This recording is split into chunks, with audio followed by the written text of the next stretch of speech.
এই যে বন্ধুরা দেখেন এই রাস্তা কিভাবে পারাবার হচ্ছে, এই যে দেখেন কত অপমানিতে পড়তে হচ্ছে মানুষজনের। এই যে দেখেন এই গাছটা ভেঙে যাওয়ার ফলে, এই যে দেখেন ওই যে অনেক ছেলেপেলে এখানে গাছের উপরে ইয়ে দেখতেছে। এই যে দেখেন খুব কষ্ট হচ্ছে কিন্তু এলাকার লোকজনের। বলবো আমরা ভাই, এইটা কোন সময় হয়েছে ভাই? এই যে দেখেন ওই যে এক দাদা, রাইতে ঘূর্ণিঝড় হয়েছে ভাই। ওই যে এক দাদা এই যে সাইকেলটা কিভাবে আনতেছে। এই যে দেখেন ওই যে দেখেন ওই যে দেখেন ওই যে দেখেন এই যে দেখেন খুব কষ্ট হচ্ছে কিন্তু। এটা কোন সময় হয়েছে এই ঘূর্ণিঝড়টা? ভাই রাতে হয়েছে, রাত্রে রাত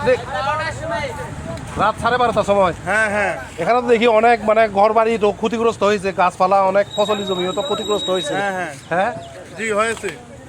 এই যে দেখেন প্রশাসনের দৃষ্টি আকর্ষণ করছি, তারা জন্য গাছগুলো সরিয়ে রাস্তাটা ক্লিয়ার হয়।